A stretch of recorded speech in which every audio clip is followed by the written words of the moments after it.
Que Dios les bendiga, que la gracia de nuestro Señor Jesucristo esté con cada uno de nosotros. Sean bienvenidos a la continuación de lectura y comentarios de la carta a los Hebreos. Hemos ido pasaje a pasaje, capítulo por capítulo, y hoy continuamos en el capítulo 9. Les invito a que me acompañen en palabras de oración. Amado Padre Celestial, bendito Señor, que sea su Espíritu Santo guiándonos, Señor, trayendo la paz, la revelación, la confirmación, la seguridad en su palabra. Y que su palabra, Señor, sea lámpara a nuestros pies y lumbrera a nuestro camino. En el nombre de Jesús. Amén. En el capítulo 8 empezamos a hablar sobre el mediador de un nuevo pacto. Específicamente, Cristo Jesús nuestro Señor como mediador de un nuevo pacto. Y vimos un dato muy interesante en el versículo 2 del capítulo 8. Dice la palabra de Dios en el nombre del Padre, del Hijo y del Espíritu Santo. Ministro del santuario y de aquel verdadero tabernáculo que levantó el Señor y no el hombre. Y vimos cómo en referencia en Éxodo capítulo 25 que a Moisés se le fue dada instrucciones de levantar un tabernáculo de acuerdo al modelo que le fue mostrado. Entonces establecemos que hay dos tabernáculos, el que levantó el hombre, que es el que levantó Moisés por instrucciones del Señor, y el que levantó Dios mismo en los cielos. Entonces, teniendo eso claro en el capítulo 8, ahora continuamos en el capítulo 9. Hebreos capítulo 9, versículo 1 en adelante. Ahora bien, aún el primer pacto tenía ordenanzas de culto y un santuario terrenal. Se refiere a esas ordenanzas de culto que fueron dadas a través de la ley, las instrucciones precisas que el Señor le dio a Moisés para celebrarlas en el santuario terrenal en el que levantó el hombre. Continúa el versículo 2. Porque el tabernáculo estaba dispuesto así. En la primera parte, llamada el lugar santo, estaba el candelabro, la mesa y los panes de la propiciación. Podemos encontrar a detalle, y les invito a que familia puedan leer este pasaje tomando en cuenta las referencias al Antiguo Testamento y puedan leer que estas referencias del detalle exacto del tabernáculo en Éxodo capítulo 25 y capítulo 26. Es una lectura que tiene que llevarse en paralelo a Hebreos capítulo 9 para entender el orden que está detallando.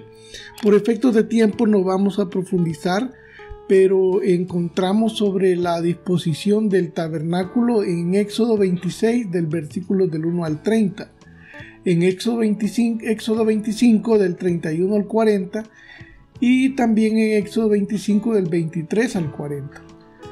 Entonces, continuamos. Versículo 3 de capítulo 9 de Hebreos. Tras el segundo velo estaba la parte del tabernáculo llamada el lugar santísimo. Entonces, el escritor de Hebreos nos empieza a describir cómo estaban dispuestas las cosas y los lugares en el tabernáculo terrenal hecho por el hombre, hecho de acuerdo a un modelo del tabernáculo celestial levantado por Dios mismo. Versículo 4. El cual tenía un incensario de oro y el arca del pacto cubierta de oro por todas partes, en la cual estaba una urna de oro que contenía maná, el maná, la vara de Aarón que reverdeció y las tablas del pacto. Eso es un detalle que también lo encontramos en Éxodo capítulo 25, 16 y capítulo 30 también. Entonces está describiendo el arca del pacto, el arca de la alianza, que tenía una urna que es donde se depositaba un tazón que contenía maná del que el Señor había hecho descender del cielo, la vara de Aarón que el Señor había hecho reverdecer y las tablas de la ley. Esas tres cosas contenían la urna del arca del pacto. Versículo 5 continúa, y sobre ella los querubines de gloria que cubrían el propiciatorio, de las cuales cosas no se puede ahora hablar en detalle. Cuando dice el propiciatorio se refiere a la parte donde se derramaba la sangre en sacrificio en el arca. Continúa en el versículo 6. Y así dispuestas estas cosas en la primera parte del tabernáculo, entran los sacerdotes continuamente para cumplir los oficios de culto. La primera parte se refiere al lugar santo, donde continuamente los sacerdotes entran continuamente para cumplir los oficios de culto. Pero en la segunda parte se refiere al lugar santísimo, donde estaba el arca del pacto, capítulo 9, versículo 7 de Hebreos, pero en la segunda parte, solo el sumo sacerdote una vez al año, no sin sangre, la cual ofrece por sí mismo y por los pecados de ignorancia del pueblo. Versículo 8. Dando el Espíritu Santo a entender con esto que aún no se había manifestado el camino al lugar santísimo, entre tanto que la primera parte del tabernáculo estuviese en pie. Ahí hay una palabra muy preciosa de profecía que se cumple, donde dice el Espíritu Santo da a entender con esto que aún no se había manifestado el camino al lugar santísimo, y ese camino se manifiesta en Cristo Jesús. Cristo Jesús dijo: yo soy el camino, la verdad y la vida. Continúa en el versículo 9, lo cual es símbolo para el tabernáculo presente, según el cual se presentan ofrendas y sacrificios que no pueden hacer perfectos en cuanto a la conciencia al que practica ese culto. El que practica ese culto del pacto antiguo en el tabernáculo levantado por el hombre, no se perfecciona en ese culto, en ese sacrificio, ya que de perfeccionarse no tendría que estar presentando continuo sacrificio por los pecados. Versículo 10.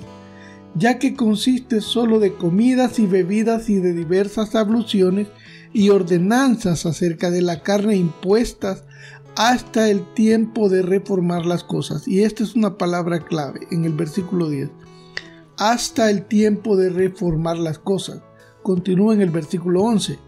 Pero estando ya presente Cristo, sumo sacerdote de los bienes venideros, por el más amplio y más perfecto tabernáculo, no hecho de manos, es decir, no de esta creación.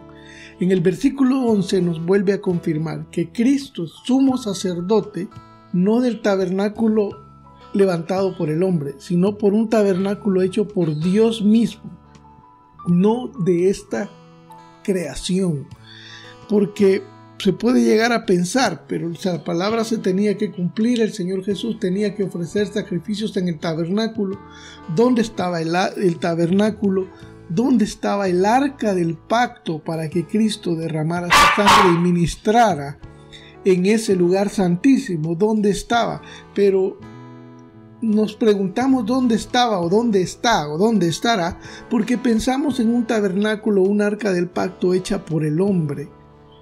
Pero no, Él es ministro del tabernáculo perfecto, hecho por Dios y no por el hombre. Dice, termina el versículo 11, no de esta creación, y continúa el versículo 12. Y no por sangre de machos cabríos ni de becerros, sino por su propia sangre, entró una vez para siempre en el lugar santísimo, habiendo obtenido eterna redención. El Señor no entra y sale del lugar santísimo a presentar una vez y otra vez el sacrificio, sino que entra de una vez y para siempre en un tabernáculo no de esta creación, sino hecho por Dios, a presentar el sacrificio perfecto en su sangre, obteniendo eterna redención. Continúa en el versículo 13.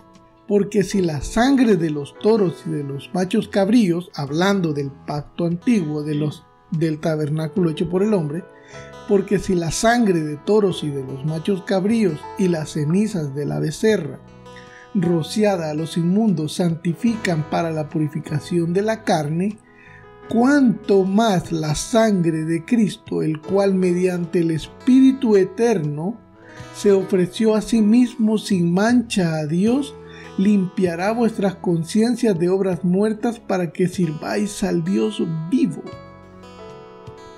Qué interesante y qué poderosa palabra.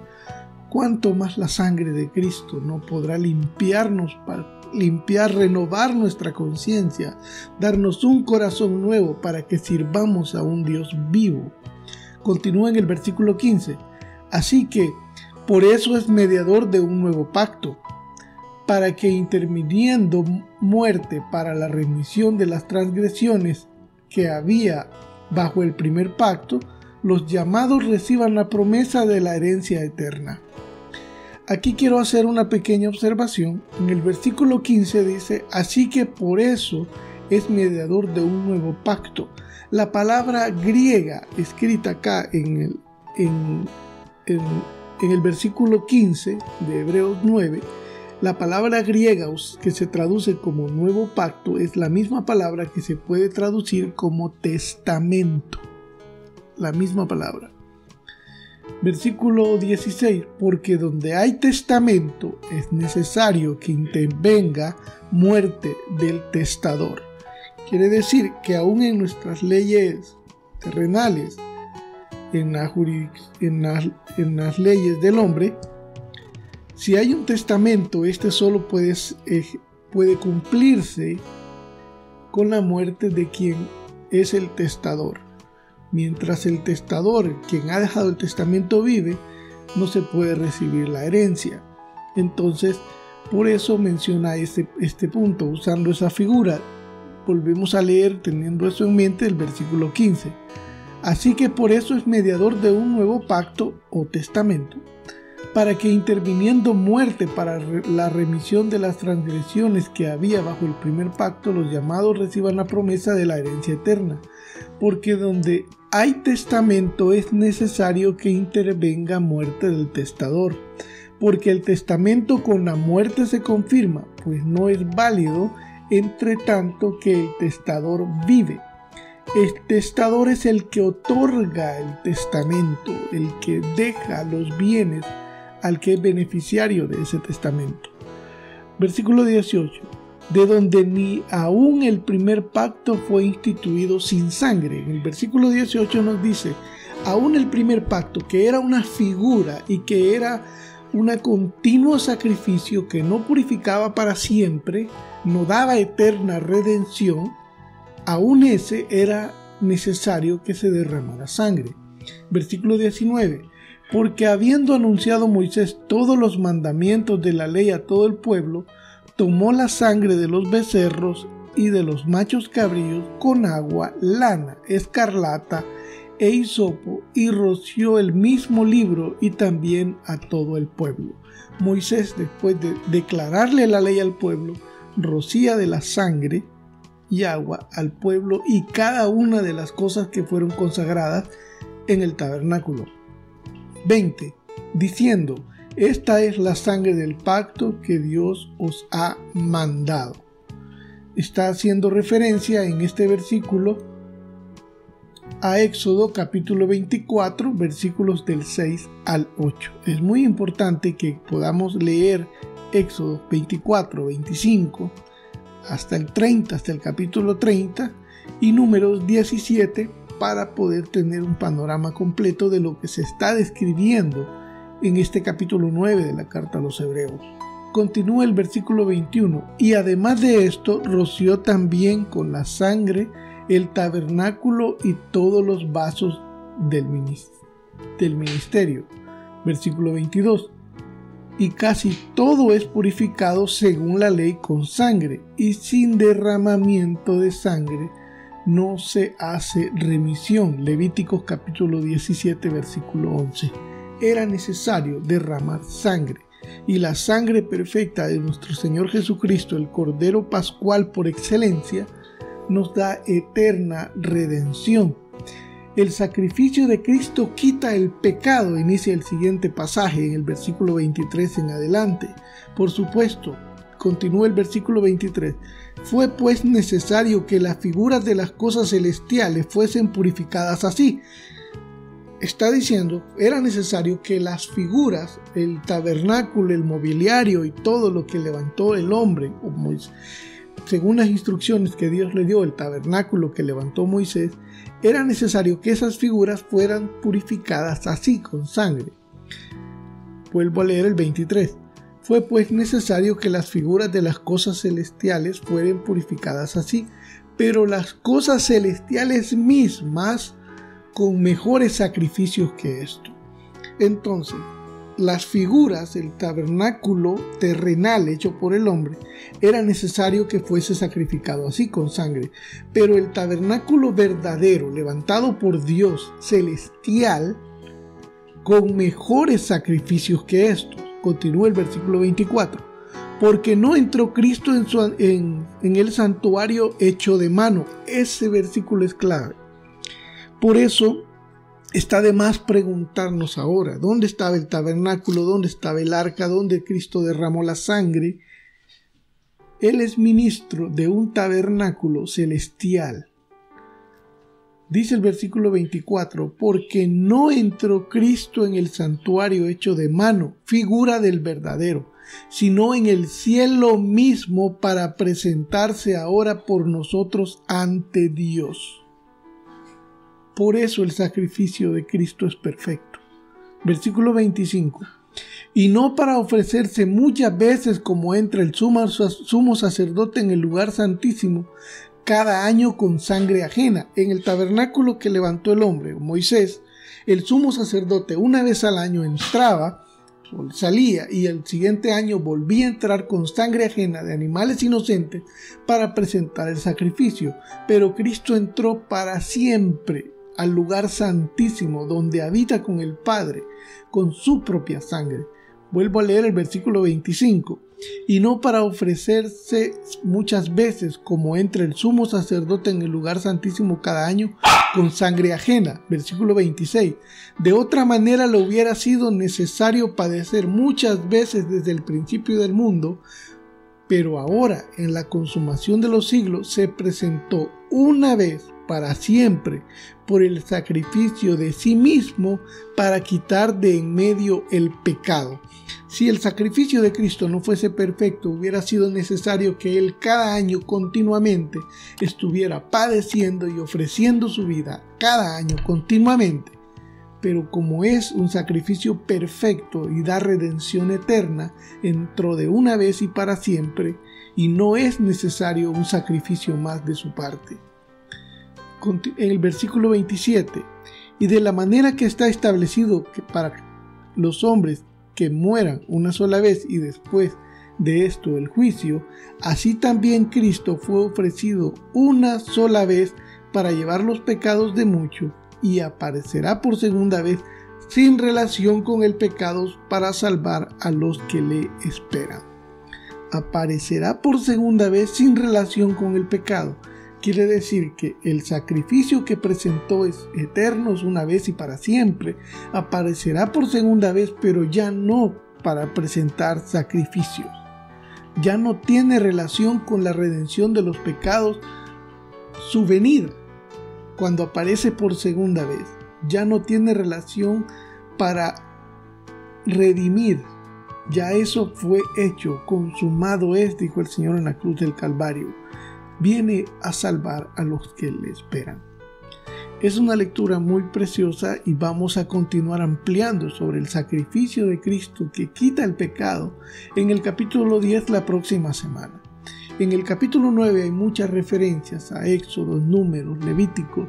Les invito a que en familia puedan repasar cada uno de estos versículos y poder ver cómo la figura del tabernáculo en el Antiguo Testamento, que era figura del tabernáculo verdadero levantado por Dios, representa el nacimiento, vida, muerte y resurrección y gloria de nuestro Señor Jesucristo, que entró de una vez y para siempre al lugar santísimo, para que usted y yo alcancemos, por la fe en su sangre y un verdadero arrepentimiento, eterna redención. Que la gracia de nuestro Señor Jesucristo esté con cada uno de nosotros. Que el Señor les bendiga.